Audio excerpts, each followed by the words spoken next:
All right, so I'm putting this new one into the subframe assembly, similar to the way that the old one came out. Just have to slide it down in there until it clears right here. Of course, those can move a little bit, but once you get it past that zone there, you can start going back. And of course, it always is going to take two hands because it's going to be tricky. But if you move this a little bit and kind of articulate things some, you can get it over into the right spot. Okay, so as you can see here, I've got it in there. The clearance was so close, I had to take those little plastic caps off so that I could get to it. But it just kind of slides right past that. Yeah, just like that. Just kind of slides in, and that's it. Bolt all that stuff down. I wouldn't recommend to bolt it all the way down tight, because you're still going to need to put it into the end of the steering. Okay, you're still going to need a little bit of play so you could line this up. There is one bolt in this plate here that I think was close. I think one of these was close, but other than that, that plate you can just put it on after you get it all up in there. Okay, so this is about where we're at. I end up having to take this rear-wheel drive module off of here.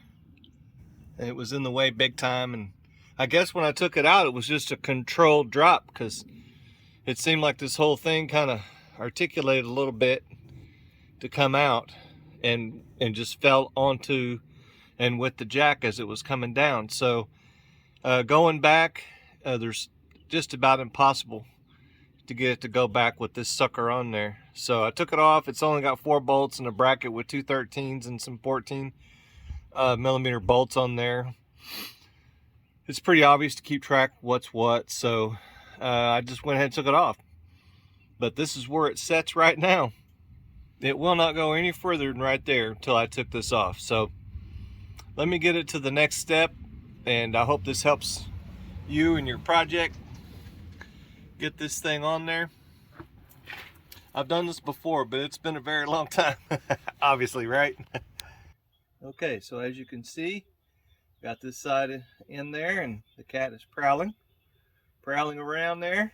There she is. All right, and so I've got the jack going up just a little bit, and that other side is hanging down, and you'll see there's the steering input shaft. Okay, so one side's higher and one side's lower. I got this jack stand on here to keep things from going my way, so just have to go slow and get this thing up there without getting it all in a bind. Okay, so I think we're in pretty good shape. As you can see, some of these bolts, this is a long one, okay, and this is a short one.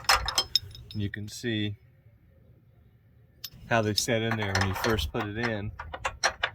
Get a couple threads going there. Okay, it sets like that. And that's how you can tell that they'll set in there in the proper thread depth, thread engagement. That helps. I mean, that doesn't guarantee anything, but that helps. So everything is just kind of sitting here.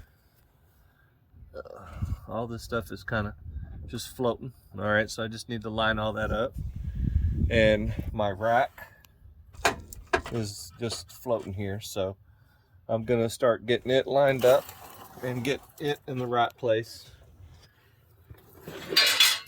get the lines and all that stuff connected. And of course, you know, as you can tell, as I noted earlier, this little fella, this rear drive stuff's got to come off. Unfortunately, that's just the way it is. So I tried to do it with it in, but it's just impossible. So, but yeah, it goes in fairly easy, fairly quick. I would expect to do this in under at least 3 hours or so. But yeah, so all right, well, I'm gonna put this thing back together. Of course, I'm gonna do my lines first, because that's the hardest stuff to get to, is those stupid lines.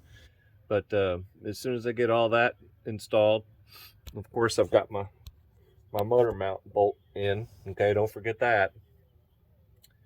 I'll get all this stuff put back together, and it'll be nice. No more leaks. So, Y'all have a good day, and I hope this helps someone. Take it easy.